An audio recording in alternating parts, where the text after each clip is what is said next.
things in Europe and some musicals on the East Coast. I've had a very, very active time of it since Star Trek. I've never stopped.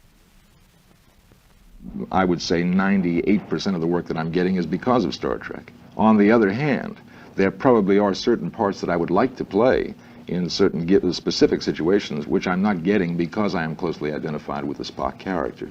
So, you know, you give a little, take a little. There's a whole group of Star Trek freaks. I mean, a lot of them. Don't call those people freaks. That's not nice. What is the Has a very reason for negative connotation.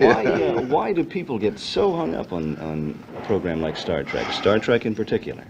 Well, there are a lot of reasons for it. I think, to begin with, you must start with the traditional science fiction fan, and they can be very avid and cult-oriented in that sense, and Star Trek very strongly appealed to them because it really was good science fiction, as opposed to science fantasy or science horror.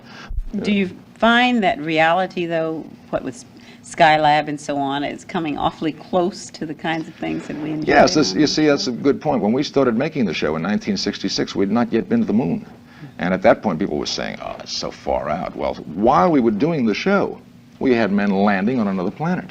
We really did that. You know, you look out at night and see this other planet and know that there were human beings up there.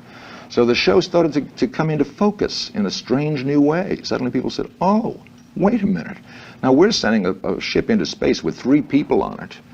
How long ago was it that Orville and Wilbur Wright just barely got an aircraft off the ground for a couple hundred feet, and we called that flight? And now today we send 300 or 400 people around in an aircraft. If we can send 3 men to the moon, we can put a spaceship into space just like the Enterprise with a crew of 400 if we want to. If there's a need to do it, we could do it.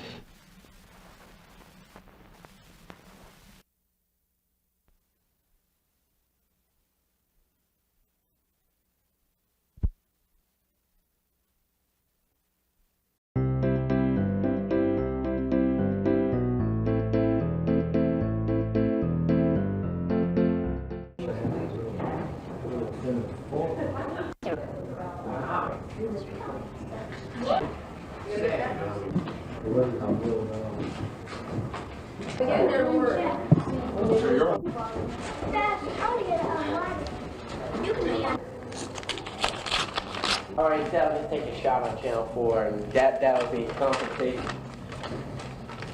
You have that NASA 1 poster?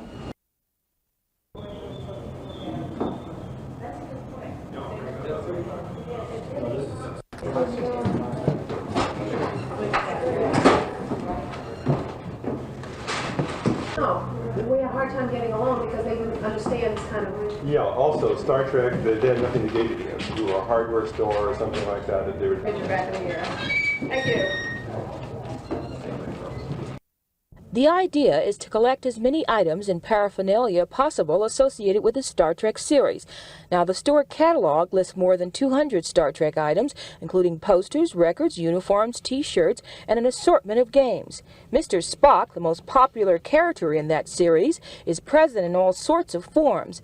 Now, the store opened last Sunday, and more than 1,500 people came through on that first day to buy souvenirs. And owner Chuck Weiss tells me that he began the project because Trekkers needed someplace to meet.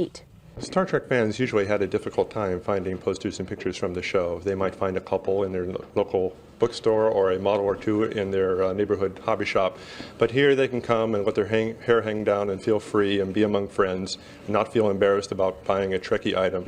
A full-length Star Trek movie is set to start shooting in September, and that will be featuring the original TV cast. So die-hard fans are realizing that all that demonstrating and letter writing and campaigning over the past 6 years was well worth their effort. Melba Beals, Channel 4 News.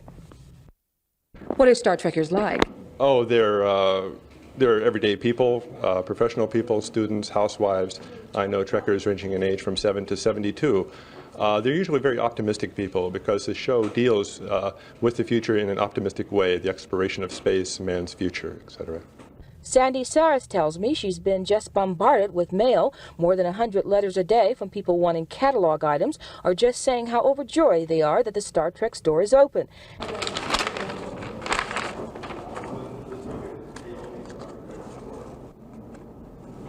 You start.